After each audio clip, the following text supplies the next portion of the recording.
Bro, I just need to say it right here, right now, bro. Oh my God. How have you guys been? Anyways, why does it always seem like when I don't record something, it's been like I've been gone for weeks on weeks when I haven't really been gone for that long? Anyways, updating the sub count, going crazy, not necessarily. Everything has slowed down a little bit, but it's going to get even more crazier because the summer's rolling around. I'm going to say this. I seen this on my timeline, and I want to give you guys better Juice reactions apart from it just being music. People, content creators, content people that put great videos out. This is Rap Daily, I'm pretty sure. And this title of his video is how Ali Lotti made millions off of juicewrld. This is his content. I'm just reacting to it. I'm not going to say I made the video, I produced in it. It's a reaction video. We're reacting to it. I haven't seen it, and I think it was kind of cool, and I like how the video actually got me interested. I like the thumbnail of the video. It actually made me want to click on it and see, like, oh, like, dang, how did she make millions off this dude's death? And so we're about to figure it out. I'm not going to play too much of the video. I'm probably going to skip through. Was the last straw. This was what turned every juicewrld fan against Ali Lotti. It's crazy because before the rapper died, Ali was his ride or die. But after he passed away, things took a complete 180. From wild tales for attention to attempts at profiting off his estate, Ali Lotti quickly became the villain of Juice's legacy. But if you've been paying attention, you would have seen who she really was right from the jump, way before Juice's demise and way before she even met him. Are you still with me? Good, because I'm about to reveal a dark truth. This is how Ali Lotti made millions off juicewrld's death. Ali Lotti who? Before the tears and social media backlash. Bro, I'm so intrigued in this guy's video. I'm so interested in this guy's vid. Oh my God, hold on.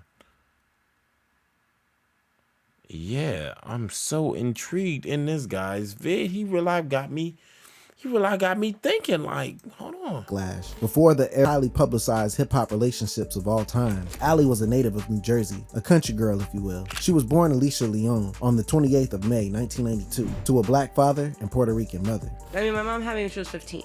Oh wow. So after my mom having me that young and then learning, like, my mom was such a, like, my biological mom was such a great mom with teaching me about myself. Having a child at 15 was wild enough for Ali's mama, but Crazy. What made life much harder for the two was that Ali's father had removed himself from the family picture from the very beginning of Ali's life. I know Ali Lotti isn't the most chatty person about her background, but when she talks, she hardly says anything about her pops, and that's because she disowned him a long time ago. So Ali was forced to grow up without her father figure in her life, and by the time she was 17, after she was done with high school, she decided she wanted to move out of Jersey to live on her own. For the next 5 years, Ali would live on the road, all within Tennessee though, skipping between different cities in Alabama to Memphis and Vegas. During this period, Ali got a dog, worked as a bartender, did some dancing, if you know what I mean, and had a curious yet mildly successful career as a part-time gambler. On one hand, she was making a lot of money, enough to fund her nomadic lifestyle for that stretch of time, but on the other hand, she was losing quite a sum. According to her, the largest she'd ever been forced to give up in one sitting was 30 grand. By the way,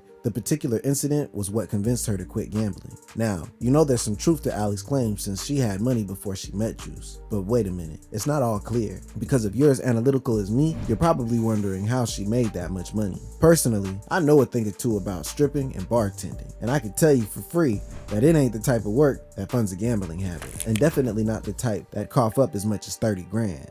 Yeah, did a couple tours, did a couple this, did a couple that.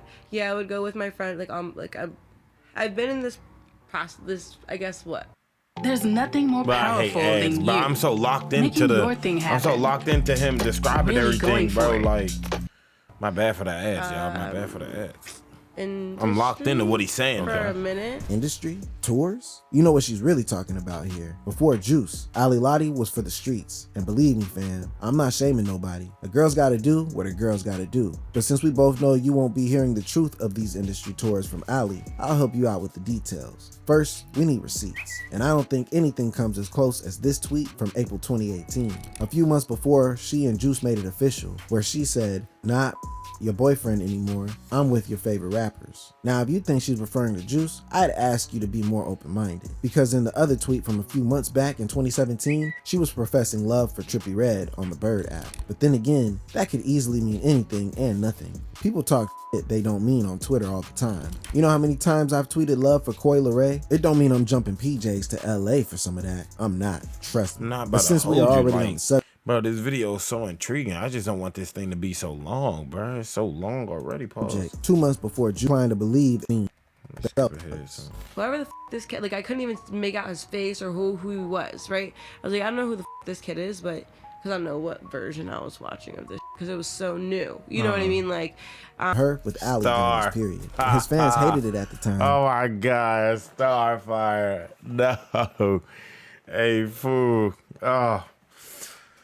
A diabolical human being. And his homies weren't on board either. In an interview with the New York Times, Juice said that they asked him, "What you doing with the girlfriend? You got all this stuff going on." But Juice, you leave. He was just like, I no, he want did your not presence. let me leave. Juice wanted Ali by his side 24/7. They were inseparable. And unsurprisingly, she inspired a lot of the songs he wrote moving forward. Like this one from Flaws and Sins, where he said, I'm really all in love with all your flaws and sins. Your scars are really gorgeous. Ain't that a weird way of giving you compliments? But while all this sounds dreamy to any lonely lovebird out there, you gotta stop and ask, why her? What did Juice see in Ali that made him choose her? It's not common for rappers to be loyal to one woman, especially when that rapper had cheated on the girl before, and especially when that rapper was as young in the industry as Juice. But it's common knowledge that Juice was more than loyal to Ali. I'm so intrigued, bro.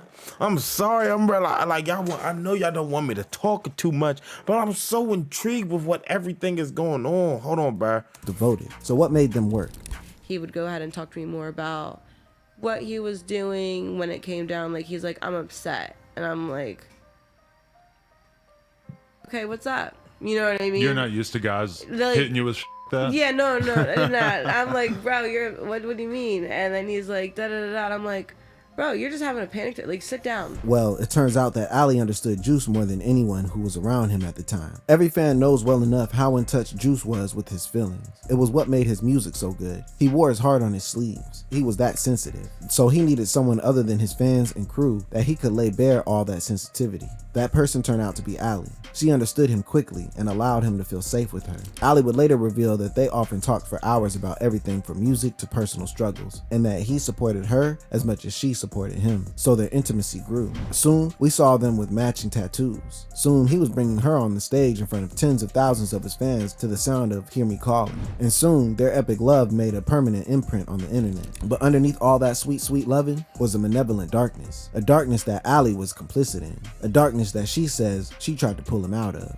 Because while at one end of the room, they were all sunshines and roses, at the other end, the hip-hop couple had become yeah, definitely. I'm going to stop it right there. I'm going to stop it right there for two reasons. I don't want this video to be that long. Also, y'all can watch the whole video on Rap Daily. It's called How Ali Lotti made millions off Juice, and he's just getting into the nitty gritty. But also, I'm not about to hold you. It's having me relive some things that I went through in my past, man. I don't dig it. I love the video. I'm so locked into this video right now. I'm not really even talking, but I'm definitely going to say this is part 1. If y'all want a part 2, hit me up. Let me know. I'm posting these on TikTok. TikTok banned my account temporarily. Who knows when I'll ever see that again. Anyways, until next time, bro. Take care of yourself. Love yourself. And I'm out. Peace.